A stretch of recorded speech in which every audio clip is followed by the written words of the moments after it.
नमस्कार, स्वागत है आपका भीम न्यूज इंडिया में। आप देख रहे हैं भीम न्यूज इंडिया। मैं हूं आपका दोस्त विनय कुमार सिंघल। राजेंद्र पाल गौतम, अध्यक्ष अखिल भारतीय कांग्रेस कमेटी एससी विभाग ने आज पिपलौदी गांव में जाकर पीड़ितों के परिजनों से मुलाकात की।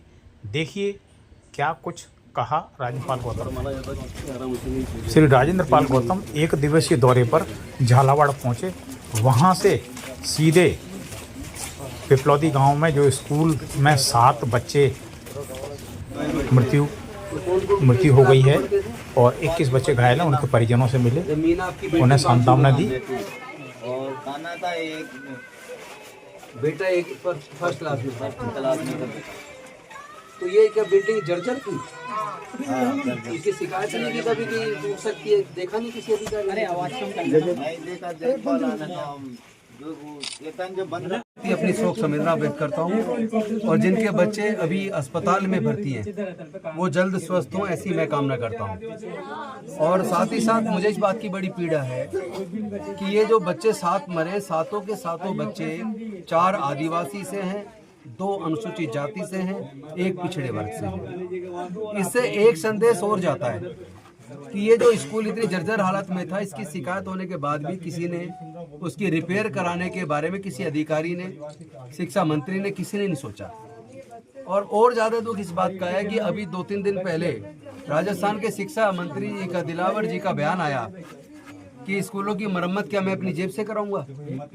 ये तो मतलब शर्म की बात है। जेब से कौन कराता है? सरकार। किस लिए? सरकार के पास पैसा नहीं है क्या सरकार कंगाल हो गई है? एक तरफ सरकार का, मैंने इनका बजट देख रहा था मैं 2024-2025 के बजट में, इन्होंने धार्मिक स्थल के निर्माण के लिए 150 करोड़ के लगभग बजट दिया है। तो आप धार्मिक स्थल बना रहे हो, हमें कोई एतराज नहीं है, लेकिन आप स्कूल का निर्माण करने के लिए आपके पास पैसे नहीं है। और ऊपर से हम देख रहे हैं कि लगातार जहाँ बीजेपी की सरकार है, बहुत बड़े पैमाने पे सरकारी स्कूल बंद हो रहे हैं। पिछले 11 साल के अंदर ही 1 लाख से ज्यादा सरकारी स्कूल बंद हुए हैं।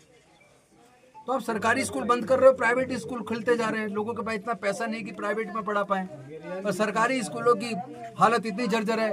ये तो शुक्र समझो अभी संडे को जो इस छत गिरी उदयपुर के अंदर, उस दिन छुट्टी थी, वरना उदयपुर में भी बच्चे मारे जाते।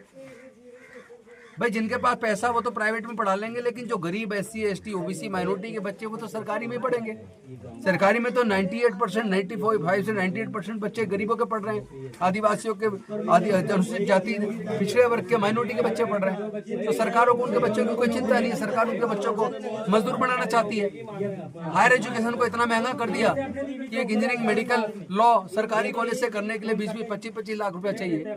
सर जैसे दुर्घटना होती है प्लेन क्रैश वाला, उसमें 1 करोड़ रुपए का जो मुआवजा दिया, प्लेन क्रैश वालों को तो 1 करोड़ आदिवासी समाज के जो बच्चे हैं जो मरे हैं उनके एक्चुअली आदिवासी समाज के बच्चों को या अनुसूचित जाति समाज के बच्चों को, पिछड़े वर्ग के बच्चों को तो वो इंसान ही नहीं मानते हैं। वो तो उन्हें एक गुलाम समझते हैं और जानबूझ के स्कूलों को बंद कर रहे हैं, जानबूझ के स्कूलों की मरम्मत नहीं कर रहे, अपग्रेड नहीं कर रहे, सिर्फ इसलिए ताकि ये बच्चे पढ़े लिखे ना, उन्हें सस्ते मजदूर चाहिए अपने मालिकों के लिए, बड़ी बड़ी फैक्ट्री और कंपनियों के लिए।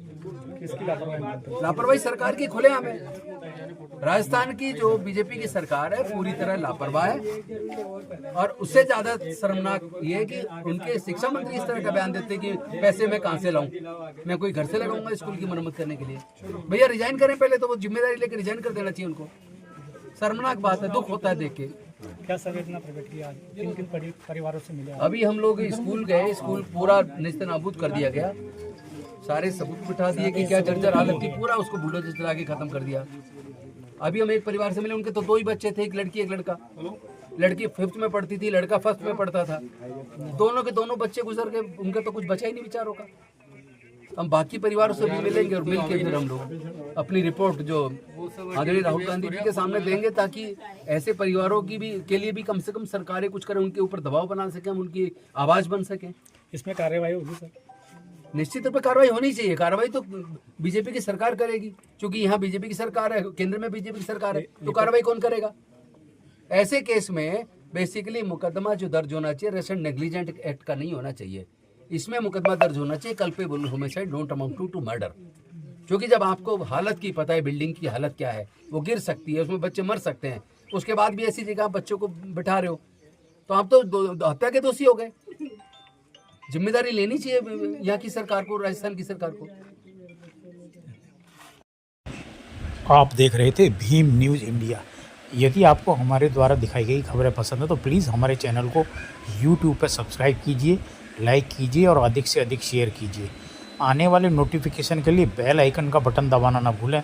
आप भीम न्यूज़ इंडिया के फेसबुक पेज और ट्विटर यानी एक्स पर भी फॉलो कर सकते हैं। न्यूज़ अपडेट के लिए बने रहिए हमारे साथ, देखते रहिए भीम न्यूज़ इंडिया। आपका बहुत बहुत धन्यवाद।